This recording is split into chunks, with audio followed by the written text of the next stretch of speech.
Buenas noches, les saluda Lorena, asesora de Consultoría Internacional Pública Privada CIA. Agradezco su participación de cada uno de ustedes al curso de sondas nasogástricas orogástricas, aspiraciones de secreciones bronquiales, que estará a cargo de la doctora Jenny Gabriela García.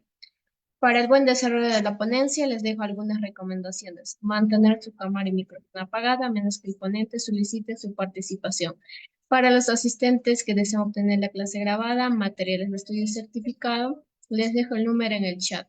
Cualquier duda o consulta le responderá el ponente al final de la ponencia. Buenas noches, doctora Jenny Gabriela. Le doy el paso a su ponencia. Muy buenas noches. ¿Será posible que me habilite compartir? Gracias.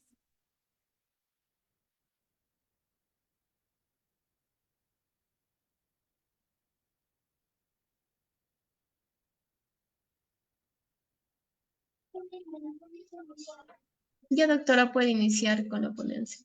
Está bien, gracias.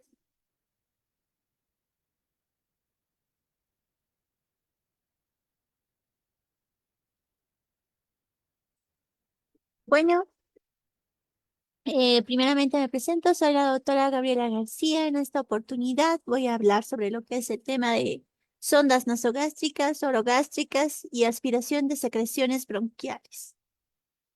Entonces, para empezar, vamos a iniciar con lo que es la definición y el propósito que tienen las sondas nasogástricas como las orogástricas. Empecemos entonces. Una sonda nasogástrica es también llamada sonda gastronasal, ¿ya? Es un dispositivo de nutrición enteral que consiste en un tubo plástico, como se puede ver aquí en la imagen, este tubo plástico, que puede ser de diferentes materiales, como el polivinilo, silicona o poliuretano, ¿no? Es decir, este material plástico debe ser flexible, ¿ya? Este se va a introducir a través de ¿dónde? De la nariz, ¿ya? A través de la nariz y permite llevar lo que es el alimento directamente al estómago, ¿ya? De esa manera nos va a ayudar a lo que es la alimentación o nutrición enteral. ¿Y cuál es la sonda orogástrica? Pues es la misma, ¿ya? Es igual, es una sonda delgada, blanda, flexible, que se utiliza para llevar. La diferencia de una sonda orogástrica a una nasogástrica es por dónde va a ingresar, ¿ya? Su lugar de entrada. En el que hemos visto primero, la sonda nasogástrica ingresa por las fosas nasales. En cambio, la orogástrica ingresa por la boca, ¿ya? Y ambas van a llegar ¿a dónde? Al estómago, ¿ya? Aquí podemos ver una sonda nasogástrica y aquí vemos una sonda orogástrica. Ambas nos van a servir para llevar líquidos de la boca al estómago o de la nariz al estómago, ¿ya? Las fosas nasales. ¿Y cuál es el propósito de estas sondas? Una de ellas va a ser principalmente la alimentación enteral, para que lo utilizamos mucho, ¿no? Esto nos va a servir para aquellos pacientes que no puedan alimentarse por vía oral, ¿no? Algunos pacientes que se han sido sometidos a algunas cirugías bucales, por ejemplo, ¿no? Algún tumor a nivel de la mandíbula, etcétera, ¿no? Que ocurrió, normalmente ocurren por cáncer. Entonces, estos pacientes no pueden, ¿no? O bien han tenido una lesión a nivel de la lengua, etcétera, ¿no? Siempre tiene que haber alguna alteración, ¿no? Por la boca para que no pueda alimentarse de ese modo. Entonces vamos a utilizar la vía nasal para que este paciente pueda alimentarse, ¿ya? ¿Para qué más nos sirven las sondas? Nos sirven para la administración de medicamentos. ¿Esto para qué? Para aquellos pacientes que no pueden tragar pastillas o no pueden beber algún líquido, ¿no? Entonces, para eso nos va a servir mucho este tipo de sondas. ¿Para qué más? ¿Cuál es otro propósito? La descompresión gástrica. ¿Esto para qué? En los casos donde haya una obstrucción a nivel del intestino o una distensión abdominal, nos va a ayudar a descomprimir el estómago, ¿no? Puede ser por una acumulación excesiva de aire o algún líquido, entonces para eso también nos sirven las sondas. Luego tenemos por monitoreo diagnóstico, ¿no? Para obtener alguna muestra, ¿no? Ya sea de contenido gástrico, ¿no? O para medir la acidez que hay en el estómago. Para eso también nos va a servir estas sondas.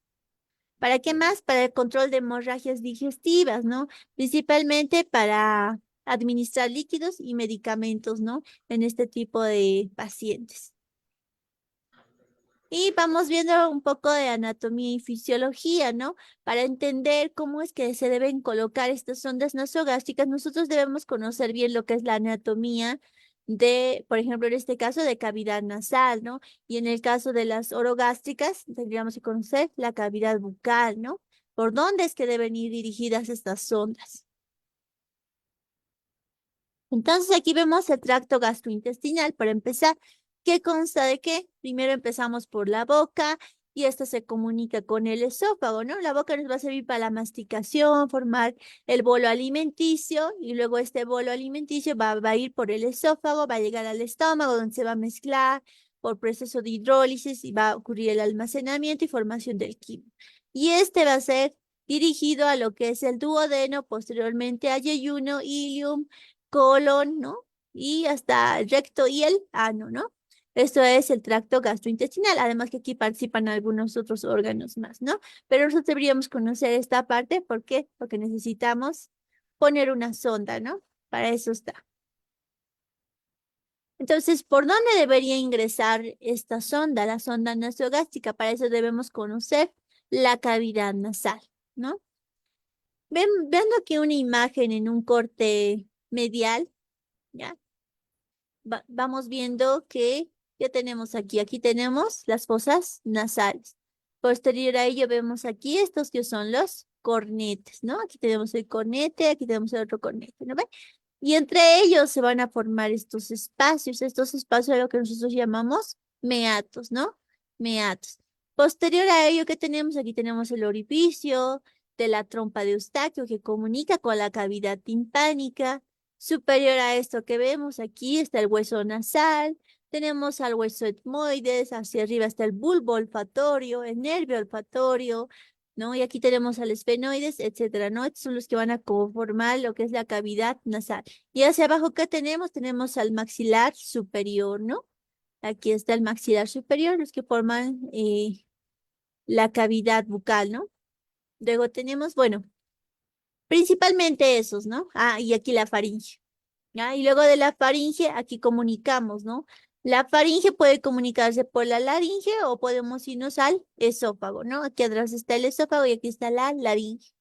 Entonces, muy importante reconocer estos dos lugares, ¿no? Porque podemos cometer el error de ingresar por este lado. Entonces, para que ingrese la sonda nasogástrica, nosotros metemos por dónde, por lo que es las fosas nasales. Ingresa por las fosas nasales y tiene que recorrer el meato inferior.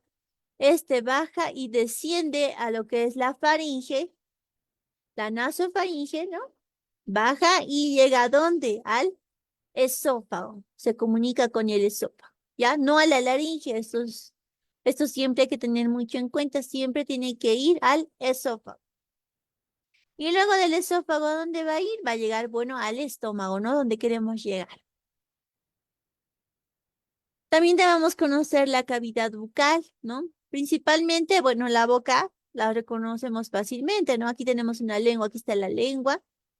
Tenemos lo que es el maxilar inferior, el maxilar superior, lo que es la mandíbula y el maxilar.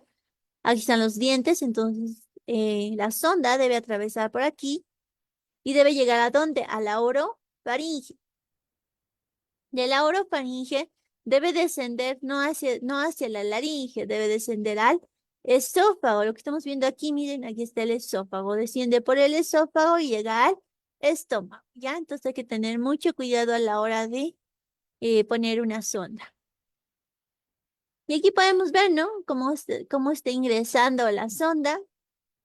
Una sonda nasogástrica, miren aquí cómo va por el meato inferior, desciende a la nasofaringe, desciende a lo que es el esófago y llega al estómago, ¿ya? Listo. ¿Qué tipo de sondas nasogástricas existen? Vamos a verlas. Para esto, primero tenemos que ver las vías de acceso, ¿ya? Estas vías de acceso van a ser aquellas que nos van a ayudar a lo que es la nutrición enteral. Nos van a indicar lo que es la vía de entrada y el destino de la sonda, ¿ya? Aquí un poquito más para ampliar lo que es sondas, ¿ya? Entonces, para utilizar una vía o una sonda, ¿qué tenemos que saber? Tenemos que saber la edad de nuestro paciente. Si tiene patologías, eso nos va a ayudar a ver por dónde ingresar, ¿no? La patología. Después, la duración que va a tener esta nutrición enteral, porque existen algunas sondas y solo puede estar un tiempo determinado.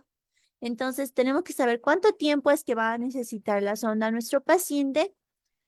También si existe o no reflujo gastroesofágico, porque eso puede hacer que se obstruya, que se obstruya nuestra sonda y tendríamos que usar otra, ¿no? Entonces hay que tener mucho en cuenta todas estas eh, cualidades, ¿no? Entonces tenemos aquí las vías de acceso más frecuentes, ¿cuáles son? La que les había mencionado, ¿no? La vía oral, que es por la boca. La otra vía es la sonda nasoentérica, que va, o nasogástrica también llamada, es lo mismo, ¿ya? Entonces aquí tenemos nasogástrica que va a ir desde lo que es la cavidad nasal a la boca, también nasoduodenal, que va a ir desde la cavidad nasal, pero ya va a ir hasta lo que es el duodeno, y la nasoyeyunal, que va a ir desde la cavidad nasal hasta el yeyun, ¿ya? Entonces llega más al fondo, más adentro, ¿ya? Entonces eso va a depender también a la longitud de la sonda y lo que queramos realizar, ¿no? Luego tenemos las sondas de gastrostomía, ¿ya? Estas nos van a ayudar a lo que es, por ejemplo, la endoscópica, las radiológicas, la quirúrgica son específicas ya. Luego tenemos las sondas de yeyunostomía. En este igual tenemos endoscópicas, las llamamos PEG, y las quirúrgicas, ¿ya? Estos son de especialidad. Vamos a ir hablando de las otras, ¿ya?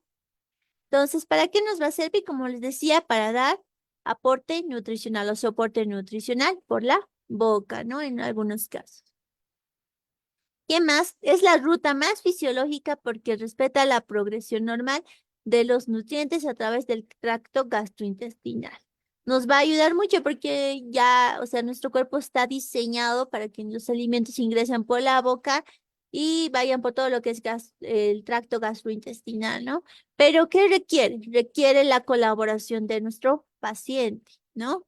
Tiene que ser una situación estable de reflejos de deglución conservados. Entonces, también hay algunos pacientes que sus reflejos de deglución están alterados, entonces no podemos dar por esta vía de acceso, por la vía oral. Tendríamos que utilizar otra vía de acceso, ¿no? Las fórmulas a utilizar tienen que tener un sabor y olor agradable. ¿Por qué? Porque si nosotros vamos a dar por vía oral, este paciente puede sentir los sabores o el olor que no le gusta y puede causarle náuseas, incluso eliminar lo que es el medicamento o lo que le estemos dando, ¿no? Podrán utilizarse como nutrición completa o como suplemento, ¿ya? Esta es la vía de acceso vía oral. Ahora vamos con una sonda nasoenteral o una sonda nasogástrica. Entonces, esta es la más habitual, ¿no? La que más se utiliza. Es adecuada para la alimentación a corto plazo. ¿Esto qué quiere decir? Que sea menos de 4 a 6 semanas, ¿ya? Esto en pacientes conscientes con un estómago que está funcionando, ¿ya? Luego tenemos la sonda nasoenteral o los tipos de sonda nasogástrica, ¿ya? Para esto nosotros debemos conocer más o menos cómo está conformado, ¿no? Entonces, para esto vamos a ver que existen los calibres, ¿no? Estos calibres van a ser utilizados según uno sea adulto o niño, ¿ya? Principalmente oscila en un adulto de 8 a 12 French y en niños de 5 a 7 French, ¿ya? La longitud mínima en adultos debe ser de 90 centímetros, mínima, ¿ya? Ahora depende, no vamos a ir midiendo respecto a eso. Y en los niños debe ser entre 50 a 70 centímetros, pero esto va a variar también dependiendo al niño, la edad que tiene el niño, ¿no? Y esta sonda puede ser con o sin fiador. Ya. ¿Cuáles son las ventajas de una sonda nasogástrica? Primero, las ventajas, ¿no? Es un emplazamiento más natural que el intestino. El ácido clorhídrico del estómago tiene un poder destructor de los microorganismos, por lo que se reduce el riesgo de infecciones. O sea, nos va a ayudar, ¿no? Prácticamente como a descontaminar, ¿no? Inconvenientes. ¿Cuáles son los inconvenientes? Es muy incómodo, antiestético para el paciente y está contraindicado en enfermos con alto riesgo de broncoaspiración. ¿Ya? ¿Por qué? Porque este va a facilitar que haya lo que es el reflujo gastroesofágico, ¿no? Y esto puede ocurrir principalmente en qué pacientes, en pacientes sedados, en pacientes en coma o en pacientes inconscientes, ¿ya? Entonces hay que ver siempre las ventajas y las desventajas. Ya. En las sondas de gastrostomía, principalmente se utiliza esta sonda para implantación radiológica, ¿ya? Puede ser endoscópica también o por una cirugía en la pared abdominal, ¿ya? Esto es muy importante. Este extremo es el extremo distal, porque el proximal ya hemos visto por dónde ingresa. Este extremo se sitúa en el estómago y el extremo proximal se exterioriza. Y este va a sujetarse en la pared abdominal. ¿Mm? Este es adecuado para la alimentación enteral a largo plazo, es decir, más de 4 a 6 semanas, ¿ya? Y esto en pacientes con un tracto gastrointestinal funcional, ¿ya? Y siempre y cuando se precise descompresión gástrica. Entonces, aquí tenemos los tipos, ¿no? Aquí vamos a ir mostrándoles cada uno de los tipos que existe de sondas nasogástricas.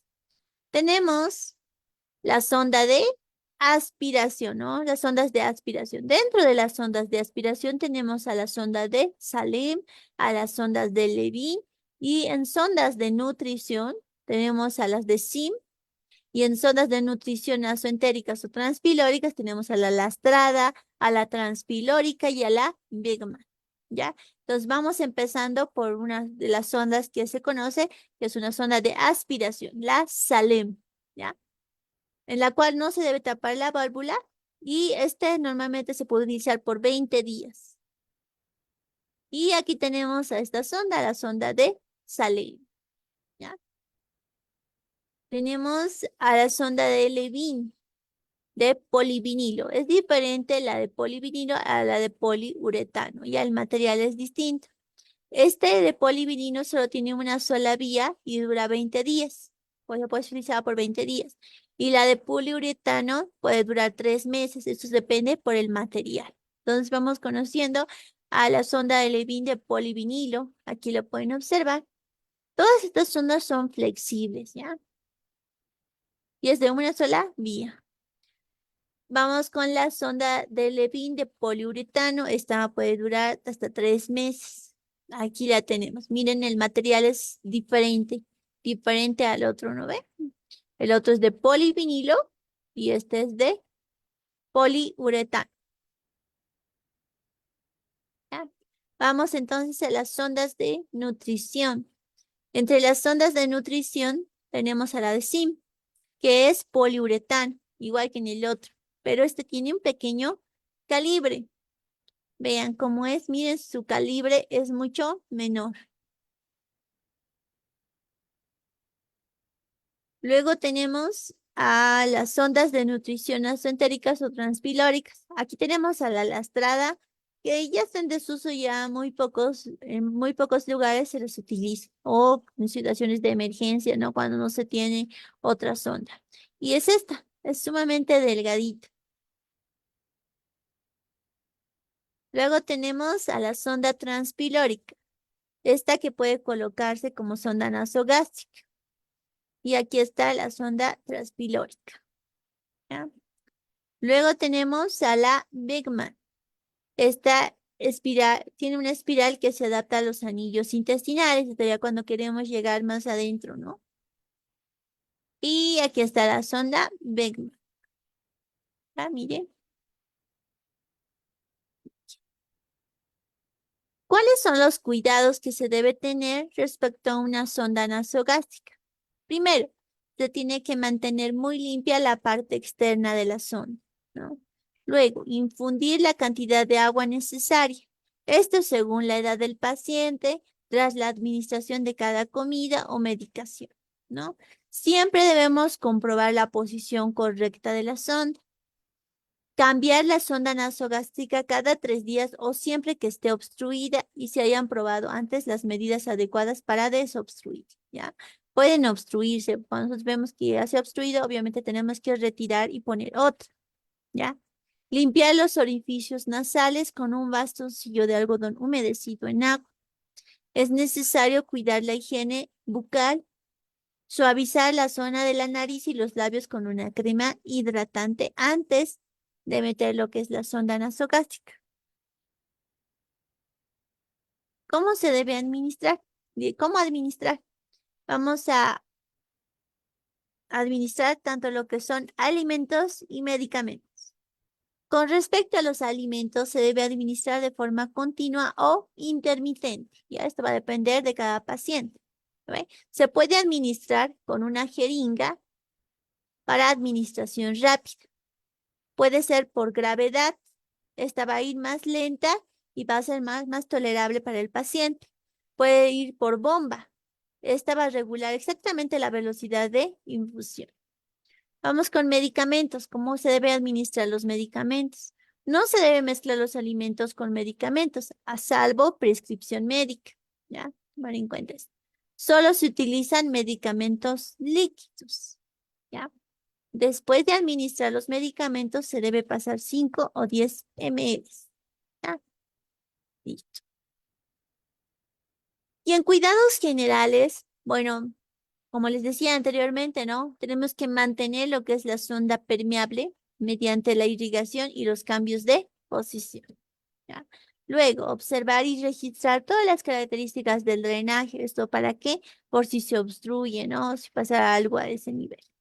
Hacer un registro tanto de lo que es la entrada y salida por medio de la sonda. Siempre hay que registrar cuánto ha ingresado, cuánto está saliendo. ¿Ya? Consignar el tipo y tamaño de la sonda, así como el tipo de aspiración empleado. Detectar lo que son las complicaciones de forma temprana.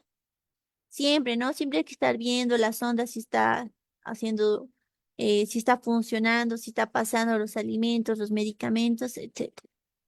Tenemos que prevenir la resequedad tanto bucal como de la cavidad nasal, ¿no?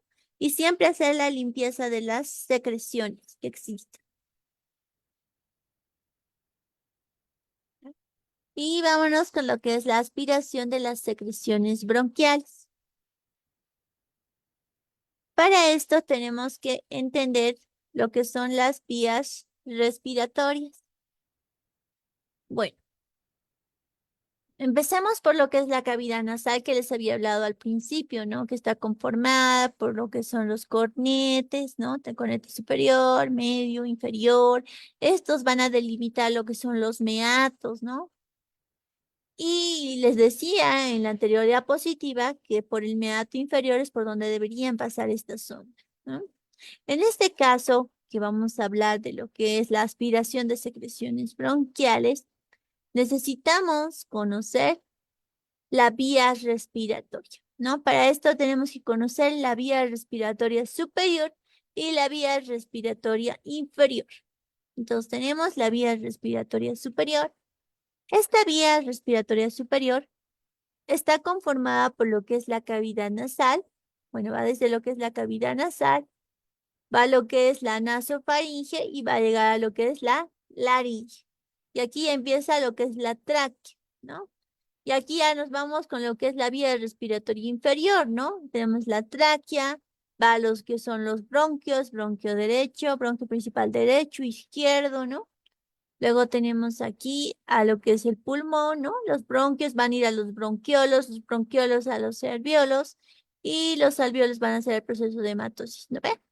Listo.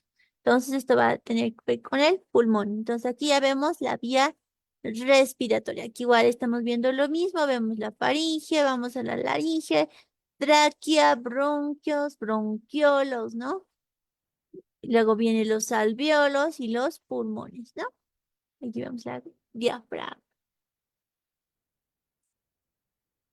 ¿Cuál es la definición de esta? Bueno, es la extracción de lo que son las secreciones del árbol traqueobronquial. ¿A través de dónde? De la nariz, puede ser de la boca o de alguna vía aérea artificial, ¿ya? Esto usando una técnica estéril, siempre, ¿no? Siempre hay que tener mucho cuidado si vamos a ingresar a tracto respiratorio porque podemos contaminar, ¿no? Y sabemos que es una vía muy importante, ¿no? No es igual que ingresar al estómago, ¿no? ¿No ve? Porque va a llegar al estómago y sabemos que ahí tenemos el ácido, tenemos algunas bacterias que pueden ayudar, ¿no? Pero no es lo mismo en el tracto respiratorio. Hay que tener mucho cuidado. Entonces, por ejemplo, aquí en la imagen estamos viendo a una persona que evidentemente está tosiendo por la imagen que se puede ver, la posición en la que está. Y aquí en un zoom más grande podemos observar lo que es el alvéolo. Un alvéolo donde tendríamos que sellar el proceso de hematosis, ¿no? Vemos que este alvéolo está con líquido. Ya, entonces es una neumonía, ¿no? Neumonía. Porque ¿cómo debería verse un alvéolo normal? Un alvéolo normal debería verse como en esta imagen. Fíjense, ¿no? Está vacío, ¿no? De ese modo tendría que verse, no así como este, que tiene líquido, ¿no? Y esto provoca que el paciente esté tosiendo, ¿no? Como en una neumonía. Entonces, para tratar esto, nosotros lo que tenemos que hacer es extraer este líquido, ¿ya? Extraerlo ya sea a través de la nariz, a través de la boca o de una vía aérea externa, ¿ya? ¿Cuál es el objetivo? Bueno, el objetivo va a ser mantener lo que es la permeabilidad de las vías aéreas, ¿ya? Es el principal objetivo de esto. Luego, favorecer la ventilación respiratoria. Tenemos que ayudar al paciente, ¿no? A que éste pueda hacer tanto la inspiración como la expiración. Lo vamos a ayudar a que haga la ventilación respiratoria. Siguiente, tenemos que prevenir las infecciones. Es otro de los objetivos. Nos va a ayudar a prevenir infecciones y afectaciones que son ocasionadas por el acúmulo de las secreciones, como hemos visto la neumonía, ¿no? Y aquí, por ejemplo, vemos un bronquio normal. Miren cómo se ve su luz. Puede observar bien. En cambio, un bronquio inflamado, miren cómo está. Ya no pasa aire por aquí, ¿no? Precisamente por eso al paciente le cuesta más el proceso de la ventilación respiratoria. Entonces hay que tomar mucho en cuenta, ¿no? Todo esto. Entonces, el objetivo es mantener la permeabilidad de vías aéreas, favorecer la ventilación respiratoria, prevenir infecciones y afectaciones que puedan ser producidas por el acúmulo de secreciones. Entonces volvemos a repetir, ¿no? Los objetivos. Mantener la permeabilidad de las vías aéreas, prevenir lo que son las infecciones, como cuáles, atelectasias, hipoxias, ¿no? Que van a ser producidas por el acúmulo de estas secreciones, ¿no? También otro de los objetivos va a ser obtener muestras de estas secreciones, ¿no? Principalmente para hacer el diagnóstico, ¿no? Para hacer un análisis microbiológico o a nivel citológico de las diferentes infecciones del tracto respiratorio que pueden existir. ¿Y en qué pacientes, en qué personas está indicada esto de las aspiraciones bronquiales? Está indicado en pacientes con trastornos neuromusculares, En pacientes que tienen secreciones abundantes y espesas, en pacientes con pérdida del reflejo toxígeno, en pacientes con una obstrucción de la vía aérea y en pacientes con fijación de maxilares postquirúrgico, en pacientes después de un drenaje postural y también después de las nebulizaciones.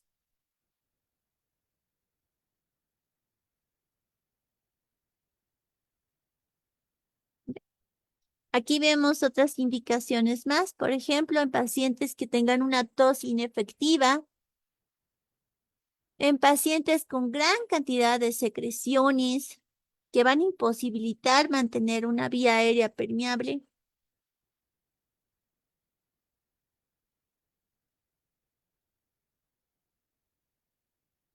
¿Ya? En pacientes para lo que les decía, ¿no? Una obtención de una muestra de la secreción bronquial para hacer un estudio citológico, ¿no? Para ver qué bacteria es la que está provocando esta infección. En atelectasias masivas de pulmón por un tapón mucoso. En sospecha de una aspiración de contenido alimentario o gástrico, ¿no? Puede que haya estado comiendo y justo estaba hablando, entonces ha ingresado el alimento por lo que es la laringe, ha llegado a tráquea, ha llegado a bronquia y se ha obstruido, ¿no? Puede haber obstruido a este nivel, ¿no? Y ya este bronquio está colapsando ahí, ¿no? No está funcionando, ya no está llegando aire. Entonces, para eso también nos puede ayudar, ¿no? ¿Y cuáles son las contraindicaciones? Hipoxemia,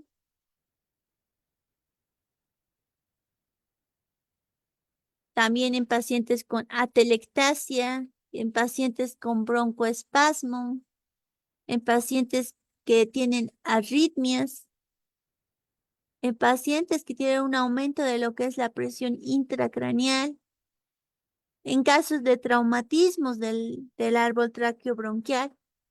Entonces, en todos estos está contraindicado. Aquí vemos otras, ¿no? Otras contraindicaciones. Por ejemplo, una epiglotitis, ¿ya? Es de contraindicación absoluta.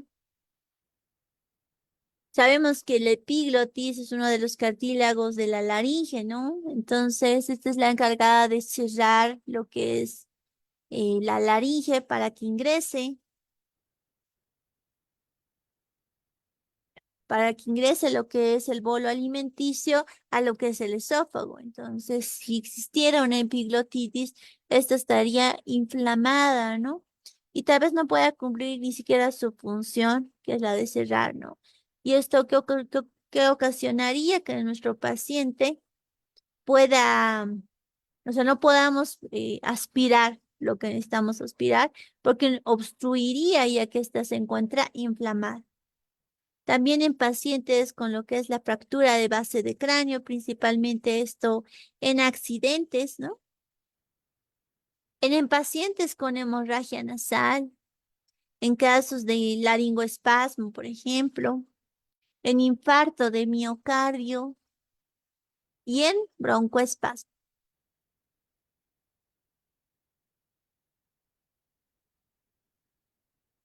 Y aquí algunas recomendaciones, ¿no? A la hora de hacer una aspiración bronquial. Nos dicen que algunas de las consecuencias de la aspiración pueden ser traumas en la tráquea. Esto debido a la mala manipulación del médico a cargo que está haciendo la aspiración, o algunas veces es el licenciado en enfermería, etcétera, ¿no? Entonces, a veces no se tiene eh, el conocimiento de cómo se debe realizar estas aspiraciones y pueden provocar traumas en la tráquea o en algunos casos puede deberse a que el paciente se pone nervioso y se mueve y eso puede producir traumas en la tráquea también. También en casos de hipoxemia, en casos de hipertensión, ¿no? Puede producir hipertensión, puede producir lo que son arritmias cardíacas, también la subida de la presión intracraneal, ¿no? Esto más que nada se debe al miedo que tienen estos pacientes, ¿no? A que ingrese algo, ¿no? Ahí, a ese nivel. Según los pacientes, la aspiración puede resultar dolorosa.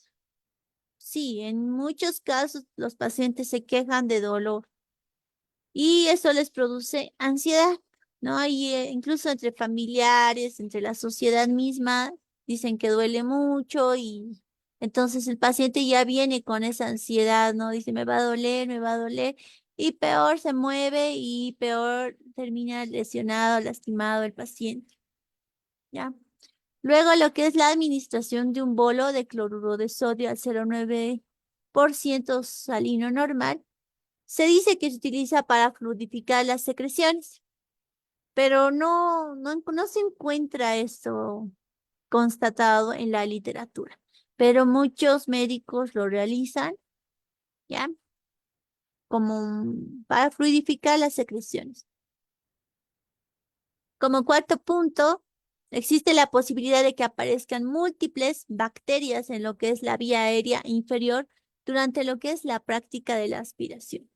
¿Por qué? Porque podemos moverlas, ¿no? Las bacterias con, con, con la misma aspiración, con la misma técnica. Luego, la proporción entre lo que es el diámetro de la sonda de aspiración y el diámetro interno del tubo endotraqueal puede relacionarse directamente a lo que es una presión negativa. Esto se puede ejercer sobre los pulmones, ¿ya? Esto se ha observado que el deceso de los niveles de la presión arterial de oxígeno es mayor cuanto mayor es la sonda de aspiración empleada. Entonces, hay que ver mucho esto, ¿no? Ver lo que es el diámetro de la sonda de aspiración y el diámetro interno del tubo endotraqueal. Entonces, tenemos que ver muy bien a qué pacientes que vamos a utilizar, ¿no? Luego, el de duplicar el tiempo de duración en la aspiración puede hacer que también se duplique el descenso de los niveles de presión arterial de oxígeno. Como les decía, esta aspiración puede provocar que haya un descenso de los niveles de la presión arterial de oxígeno, ¿ya? Entonces, si nosotros duplicamos el tiempo de aspiración del que debería ser, esto va a hacer que se duplique también el descenso de lo que es la presión de oxígeno, ¿ya? Listo. La hiperoxigenación previa a lo que es la aspiración puede reducir posibles riesgos de hipoxemia por aspiración, ¿ya? Entonces, hacer una hiperoxigenación previa a la aspiración puede ser beneficioso, ¿ya? Entonces, al combinar lo que es la hiperoxigenación con lo que es la hiperinsuflación, se puede reducir el riesgo de hipoxemia. Entonces, esto es bueno, ¿ya? Luego, los pacientes dicen haberse sentido disneicos durante lo que es la hiperinsuflación al emplear volúmenes tildales mayores a 900 cc, ¿ya? Entonces, esto es indistinto, ¿no? Puede ser en algunos pacientes y en otros no, ¿no? Entonces, si nosotros ponemos volúmenes mayores a 900 cc, puede que el paciente se queje, ¿no? Y diga que no, que se ha quedado sin aire, etcétera, ¿no? Entonces, para eso es mejor utilizar los valores normales, ¿no? Para que no tengamos ese tipo de problemas. Si la hiperoxigenación se realiza con la ayuda de los respiradores antiguos, es necesario un periodo de lavado de 2 minutos y así dejar transcurrir un tiempo para lo que el porcentaje de oxígeno que acabamos de aumentar pase por el tubo del respirador y llegue al paciente, ¿no? Estas son algunas de las recomendaciones que se tiene a la hora de hacer aspiraciones bronquiales.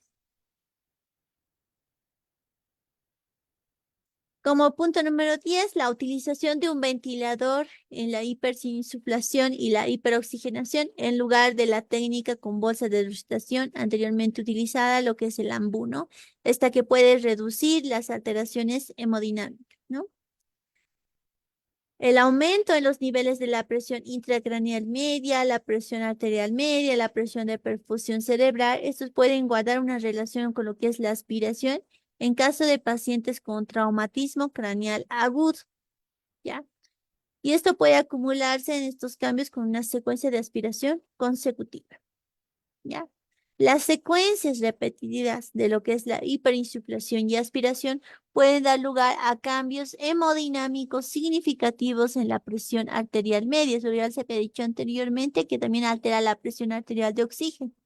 También puede alterar lo que es la presión arterial media, ¿ya? El rendimiento cardíaco y también lo que es la frecuencia cardíaca. ¿Por qué? Porque también va a provocar mayor ansiedad en el paciente. Los pacientes con traumatismo craneal cerrado severo, en especial aquellos que responden al patrón de presión intracraneal elevado, corren el riesgo de sufrir hipertensión cerebral durante la aspiración. Entonces hay que tener mucho cuidado, como les decía, en las contraindicaciones. Aquí está. Les decía que hay pacientes con fractura de base de cráneo, entonces no se debería hacer este tipo de pacientes precisamente a esto, ¿no? Porque puede sufrir una hipertensión cerebral durante la aspiración. Bueno, ¿y qué materiales se necesitan para hacer esta aspiración? Bueno, un aparato de aspiración portátil o conectado a la pared con regulador de presión, ¿ya? También lo que es un tubo de conexión para aspirar, la sonda que debe ser estéril o puede ser un catéter de aspiración de un tamaño adecuado al paciente y utilizar el tamaño mínimo efectivo para el paciente, no utilizar uno más grande por si acaso, ¿no? Siempre tiene que ser el mínimo efectivo para el paciente. Aquí, por ejemplo, podemos ver en la tabla, según la edad del paciente, por ejemplo, vemos aquí un neonato, un prematuro, un tamaño, por ejemplo, de 6 French, el lactante, unos 8 French, preescolar, 10 French, un escolar, 12 French y un adolescente adulto, 14 French. ¿Qué más necesitamos? Necesitamos un recipiente para las secreciones. También guantes limpios estériles, depósito con agua estéril o suero salino isotónico estéril, ¿no? Luego una fuente de oxígeno suplementario y dispositivo para su administración. Y aquí vamos viendo, ¿no? Lo que es una técnica de aspiración abierta, ¿no? En este tipo de aspiración abierta se realiza esta técnica para, ¿cómo les digo? Este tipo de técnicas para la aspiración de un solo uso, ¿ya? Es decir, para una sola vez. No lo puedes utilizar varias veces. Ya, esta es una técnica de aspiración abierta. En este lo que vamos a hacer, se precisa desconectar el circuito del respirador. Ya, entonces, como les decía, esto solo se va a utilizar una sola vez, para aspirar una sola vez, de un solo uso. En cambio, tenemos esta otra técnica de aspiración cerrada. En esta vamos a aspirar estas secreciones del paciente, pero ¿estos para qué? Para aquellos pacientes que van a estar sometidos a una ventilación mecánica, ¿ya? En la que no se debe precisar lo que es desconectar el circuito del respirador, ¿no? Entonces, esta prácticamente va a estar ahí. Esta es una técnica de aspiración cerrada. En cambio, en esta no. Si se dan cuenta, en esta se desconecta el circuito del respirador. Los podemos administrar por ahí o podemos aspirar por ahí, ¿no? No hay problema. En cambio, en este ya está totalmente cerrado esta técnica, ¿no? Y las consideraciones que tenemos respecto a lo que es la aspiración. Primero, elección de una sonda de succión adecuada. Ya les había dicho, de acuerdo al tamaño, ¿no? De acuerdo al tamaño para nuestro paciente, ¿no? La edad de nuestro paciente. Luego, la posición adecuada del paciente. Pues, el paciente debe estar en una posición adecuada a la hora de hacer las aspiraciones de las secreciones bronquiales. También tenemos que determinar la presión negativa de succión. ¿Y esto a qué se debe? Porque igual aquí les mencionaba, ¿no? ¿Dónde está?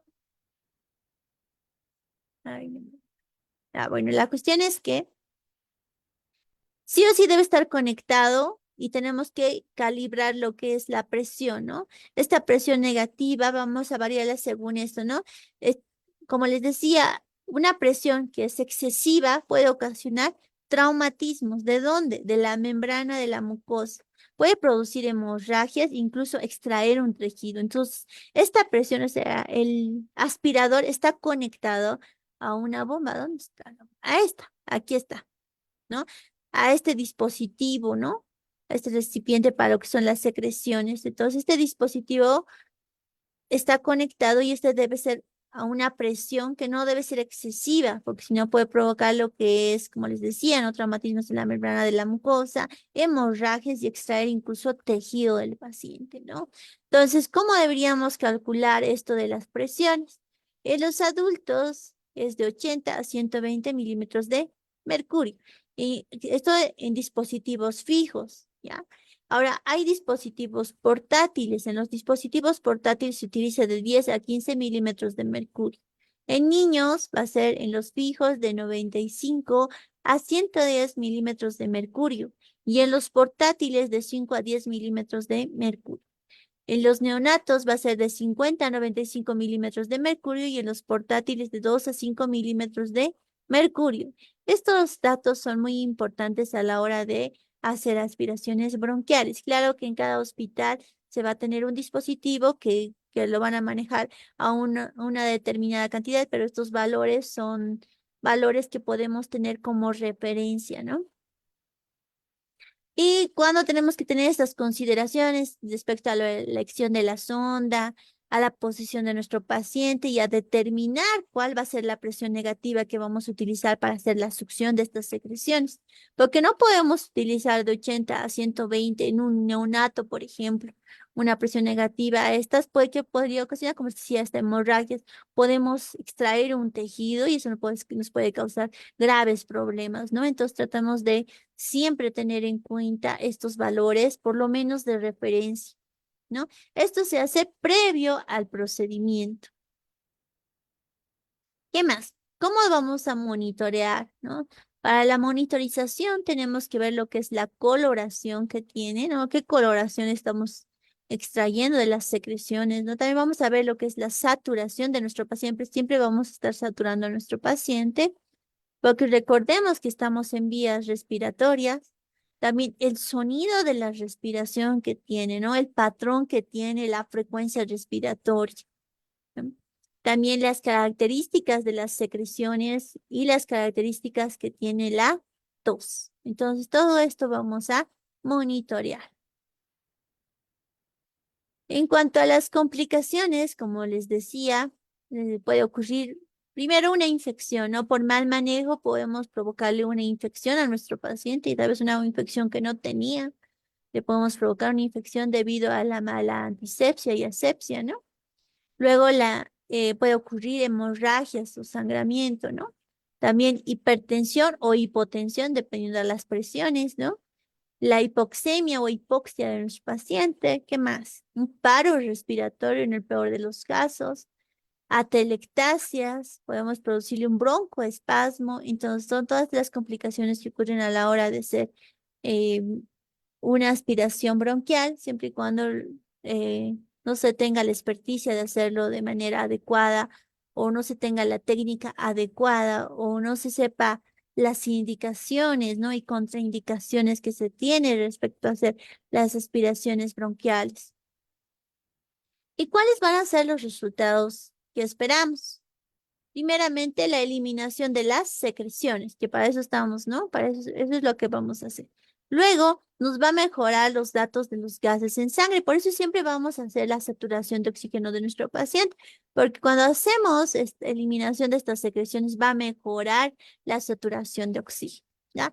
Luego, disminución del trabajo respiratorio y ya no le va a costar tanto respirar a nuestro paciente si algunos pacientes están utilizando hasta lo que es el abdomen, ¿no? Para poder respirar con más fuerza, ¿no? Uso de músculos accesorios. Luego tenemos la disminución de la resistencia ventilatoria. Entonces, el paciente va a poder inspirar y expirar muy bien. Y bueno, con eso vendría a ser todo respecto a lo que es el tema del día de hoy.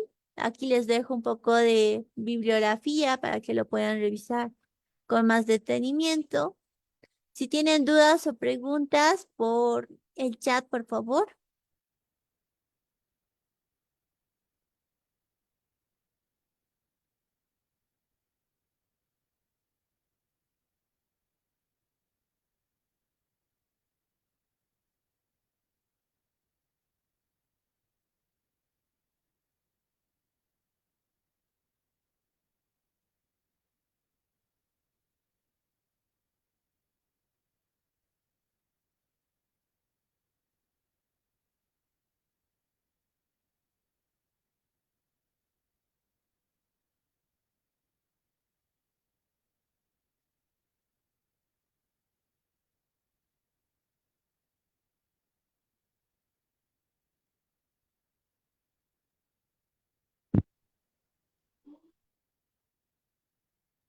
A vista que no hay preguntas, doctora, puede finalizar la ponencia. Bueno, creo que no hay preguntas. Soy la doctora Gabriela García desde La Paz, Bolivia. Que tengan muy buenas noches.